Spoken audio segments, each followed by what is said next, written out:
एक औरत कितनी खूबसूरत है ये बात उसकी सूरत तय नहीं करती, ये उसकी ज़िंदगी में शामिल होने वाले मर्द की पसंद और ख्वाहिश तय करती है। मैंने गुलाब चेहरा औरतों को रुलते देखा है और आम शक्लो सूरत वाली औरत को राज करते देखा है।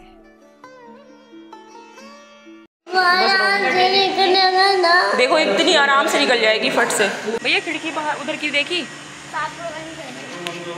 अस्सलाम वालेकुम, कैसे हैं आप सब। तो मेहर के जहाँ में आप सबका स्वागत है। तो यहाँ कराची में मौसम बना हुआ है बारिश का। बहुत दिनों से यहाँ पे बारिश का मौसम था, लेकिन अब हल्की फुल्की बौछार शुरू हो चुकी हैं। आप देख रहे हैं टिप टिप टिप टिप पानी गिर रहा है। हाँ बूंदाबांदी देर से हो रही है थोड़ी। तुम तो अभी सो के उठे हो 2 बजे। अस्सलाम वालेकुम। वो रोज़ैन तुम्हें बोल रही हूँ ना मैं, वो लेना क्या कहते हैं, ब्रेड का बड़ा वाला पैकेट लेना, ठीक है, जिसमें बड़ी ब्रेड होती है, छोटी ब्रेड मत लेना। जाओ जल्दी जाओ, फिर निकलो, भागते हुए चले जाओ। कहाँ जा रहे हो, किसी को लेके क्या जाने की ज़रूरत है, अकेले चले जाओ। मेरे की दुकान तो जाना है तो सीधे चले जाओ। तुम पागल हो गए हो, कोई जगह ही नहीं होगा अभी। जब बारिश होती है बाहर और आप घर में रहो ना, कितनी उमस होती है ना, घर में इतनी ज़्यादा गर्मी हो रही है और बाहर बारिश भी ढंग से नहीं हो रही, बारिश भी इतनी धीमी हो रही है और हम लोग घर में उमस में।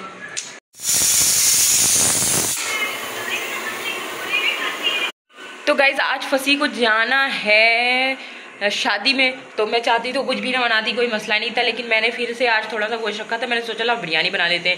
रोज़ैन ने बोला वो भी जाएगा, तो मुझे लग रहा है मैं बेकार की इतनी मेहनत कर रही हूँ, ऊपर मैं चढ़ा चुकी हूँ, तो अब मैं बिरयानी बनाऊँगी। और अभी फ़िलहाल मैं तो जा रही हूँ नहाने, नहा के निकलती हूँ, फिर आगे देखते हैं कि बिरयानी के प्रोसेस में हम क्या करते हैं। मैं तो बहुत थकी हुई हूँ, सारे काम कंप्लीट हो गए थे, पर फसी का फ़ोन आया। अब उनके दोस्त के यहाँ शादी थी, मुझे पहले यही था कि ये लोग जाएंगे, मैं नहीं जा रही। मैं तो बहुत थकी हूँ, सुबह की उठी हुई हूँ, नींद भी नहीं पूरी हुई, लेकिन फसी के मैसेज आ रहे हैं कि चलो तुम भी चलो शादी में, तुम भी चलो। मैं मना कर दूँगी तो उनका मिजाज इतना गुस्से वाला है, फिर उनको बुरा लग जाएगा, गुस्सा करने लगेंगे।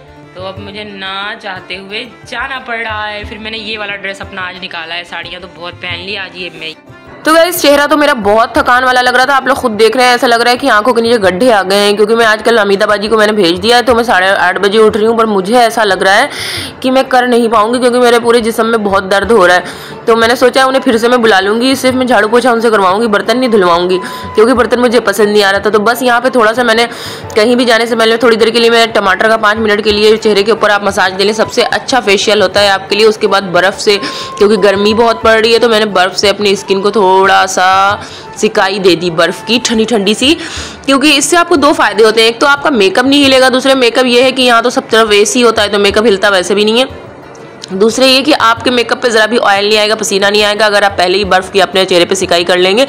और मेरे चेहरे पे पिंपल्स बहुत हो जाते हैं, क्योंकि मेरी ऑयली स्किन है, तो यहाँ मैं मेकअप कर चुकी हूँ। अभी भूत लग रही हो, क्योंकि लिपस्टिक नहीं है। लिपस्टिक के बिना मेकअप पे आप अगर फाउंडेशन और इन चीज़ों को अप्लाई करेंगे तो आप भूत ही दिखेंगे। मायरा को मैंने तैयार कर दिया था। मेरी मायरा इस टाइम घूम घूम के पूरे में ना, ये जो है ना मायरा, और मैंने ड्रेस चेंज कर लिया। मुझे पता चला निकाह से है सिर्फ बेटी का, उनकी बारात मतलब नहीं आएगी, सिर्फ निकाह है, तो मैंने रेड कलर का ये जोड़ा अपना पहन लिया।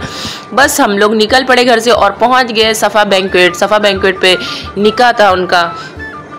तो यहाँ फंसी चले गए थे दूर थोड़ा पार्किंग पे गाड़ी लगाने के लिए। अच्छा हमारी गाड़ी कहीं और चली गई थी, हम दूसरी गाड़ी लेके आए थे।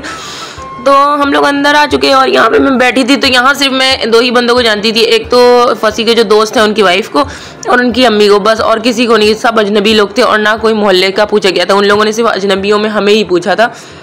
तो हम लोग पार्टी में बैठ के, फसी वहाँ से रोज़ैन को भेज रहे थे कि जाओ मम्मा को देख के आओ। बैठ गई सही से सुकून से, किसके साथ बैठी हैं ये वो। मुझे यहाँ पे एक नई दोस्त मेरी मिल गई। तो इंसान बातचीत करने वाला हो तो उसके लिए कहीं भी कमी नहीं है। तो वहाँ पे देखें आप सामने निकाह हो रहा है और माशाल्लाह लड़के के बाप ने निकाह पढ़ाया। तो 2 भाइयों में, मतलब एक की बेटी थी, एक का बेटा था, दोनों ही के घर ऊपर नीचे इस तरह से शादी हुई है, निकाह हुआ है, मतलब शादी दिसंबर में होगी। तो माशाल्लाह निकाह की सेरेमनी जो है जो की गई है वो बहुत ही अच्छी की और हो चुका है निकाह। मुबारक हो सबको। खजूर और जो निकाह के शॉपर्स होते हैं बढ़ चुके हैं। तो अब खाने की बारी आती है। फिर हम लोग उठे तो हम खाना लेके आए थे। खाने में बिरयानी थी, चिकन कढ़ाई थी और ताफ्तान थी और जो है क्या कहते हैं दही मीठा सब था। मैंने बिरयानी नहीं लेके आई क्योंकि बिरयानी तो पहले मैं जी भर के खा चुकी थी घर पे। तो मैंने मीठा लिया, सलाद ली और ताफ्तान ली और थोड़ी सी चिकन कढ़ाई ली, बस इतना ही लेके आई थी मैं, उससे ज़्यादा नहीं, क्योंकि मैं खाना पहले ही खा चुकी थी। मैंने फसी को बोला था कि मैं खाना खा चुकी हूँ, अब मैं कैसे जाऊँ। बोला था नहीं चल दो, तुम खाना मत खाना लेकिन चल दो सिर्फ, क्योंकि बहुत ही ज़्यादा इसरार किया था इन लोगों ने। हम लोगों को बुलाया था तो हम लोग गए थे। भाई बहुत अच्छे लोग हैं, बेहद इज्जत देने वाले।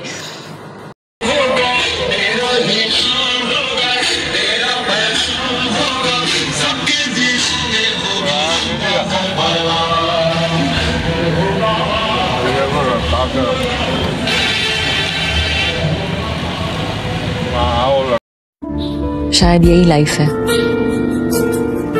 किस्मत हमें जो काज देती है उसी से खेलना होता है।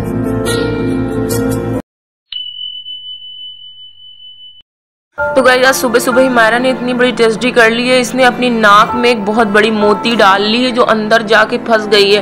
तो बहुत कोशिश मैंने की पर मुझसे नहीं निकल पाई है, तो मैं इसे हॉस्पिटल लेके जा रही हूँ।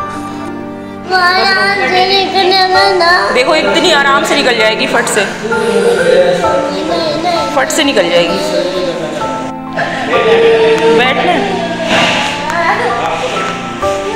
मायरा बहुत रो रही थी क्योंकि इन्होंने प्रेशर दिया, ये हवा का दे रहे थे। मैंने मोबाइल बंद कर दिया था क्योंकि बोल रहे थे, मायरा रो रही थी, बोल रहे थे बच्ची को आप खुद संभालें, तो मैंने उसे कस के पकड़ा हुआ था, लेकिन मैं पकड़ने से भी नहीं काबू में आ रही थी। ऑक्सीजन के ज़रिए जो हवा दी जाती है उस हवा से भी उन्होंने प्रेशर किया, मोती नहीं निकली किसी भी हाल से। उसके बाद जो है ना उन लोगों ने नीडल को छल्ला बना के पीछे नाक में डाल के उसके ज़रिए मोती को बाहर निकाला। आज का मौसम बहुत ही ज़्यादा बारिश वाला हो रहा था, बहुत बादल है आसमान पे। बस हम लोग घर वापस आ गए थे।